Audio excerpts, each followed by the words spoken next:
You talk about who is the true patriot in this race. Is it not Stephen Colbert? Is he not performing a service to the American public? Absolutely. I mean, we're going to have the second anniversary of the Citizens United decision on the 21st, on this Saturday. And this is, I believe, the sleeper issue in this election. And it's going to take people like Colbert and Stewart, who are not actually needing to raise money from all these new interests who can suddenly give unlimited money from their treasuries, to actually raise the issue. And it's been brilliant. What I'd like to see is I'd like to see Colbert actually put a little bit more, or now Stewart, put a little more spotlight on the real issue, which is where this money can come from for the super PACs, which is unlimited amounts of money from corporations and people, and start, going and saying, Coca-Cola, would you please give me $4 million for our new super PAC? Because they could. Worth mentioning that the nonpartisan good government group Common Cause is launching a 50-state initiative to put a constitutional amendment, to get a constitutional amendment repealing the Citizens United decision, although whether that actually happens remains very much, I think, TBD. We had Rick Tyler on yesterday, and we had Bill Burton on, both chairing their own super PACs. And what is amazing to me is these guys say, they're terrible, we hate super PACs. Rick was advocating for just unlimited donations to any presidential campaign, so there's, I guess, more transparency. But does anybody have any interest in sort of cutting their own legs off at this point? The answer, I would guess, is no, right?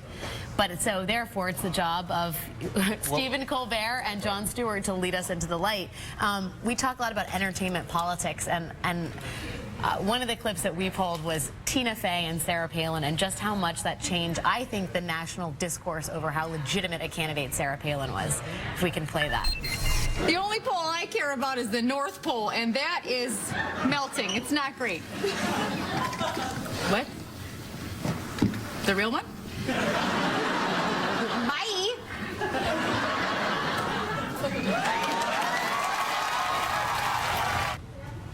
I feel like that was a game-changing moment when Tina Fey sort of stepped into the light and did her Sarah Palin impression. Yeah, no, for sure. Look, this satire has an important power. Just to come back to the super PAC thing, when Newt Gingrich talks about super PACs being bad, it just sounds like it's whining, and nobody's really paying attention. But the satirist can do it in a way that makes a technical subject seem very direct and important and easy to get your arms around. I think with Sarah Palin it's slightly different. I mean, the killer element for Tina Fey was just repeating Sarah Palin's words verbatim. Yeah, right. You couldn't satirize it.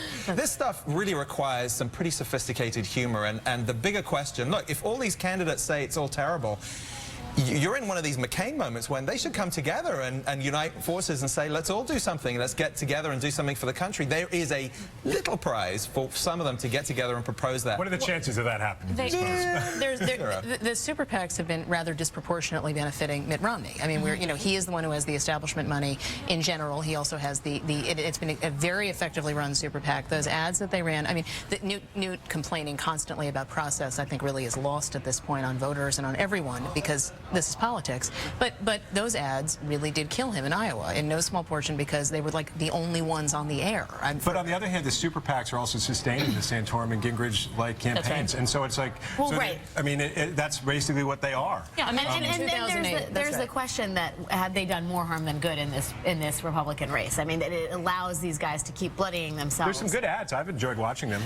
I just saw your little post about the new Romney-Obama debate. Hilarious. This was done by the Newt Gingrich super PAC. I mean, the thing that I think Colbert is doing most effectively, he's not talking about where the money comes from, but he is talking about this absurd notion about non-coordination. I can't, control what these guys do, and they're both saying it. Mitt Romney at one point spoke at an event, at least one, for his super PAC. I don't want to say that it was more than that because I can't remember, but there was one fundraiser I know he spoke at. So, when he says things like, we'll go to the big house if we coordinate, that's absurd. But so that, I think, is what Colbert is very effectively highlighting. I don't think you're going to see anybody join hands and say, let's stop this, please. And in part because that is the big lie, right? Is that they really are coordinated, of course. Look at who's running them and look at the associations. And that is something that the candidates can never come together and say, okay, well, yeah, that's actually how we did it. We broke the law and we coordinated these things. Or they didn't, and the coordination laws are so incredibly porous that when the campaign makes clear what their strategy, then the super PACs can just say, well, it was out in the open and we followed suit. I think the coordination piece is really missing the big picture.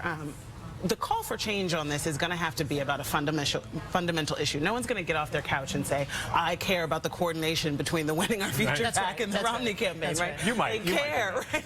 They care because people are saying that because they have unlimited amounts of money, essentially, they have unlimited power in our democracy. And that's a core principles issue, and that's got to come from, frankly, I think, Tea Party, Occupy Wall Street, money people outside of the money system. equals power equals democracy. Coming up, Target Knit. Is the Democratic Party already preparing for a Romney? We'll ask DNC Chair Congresswoman Debbie Wasserman Schultz when she joins us live. That's next on Now.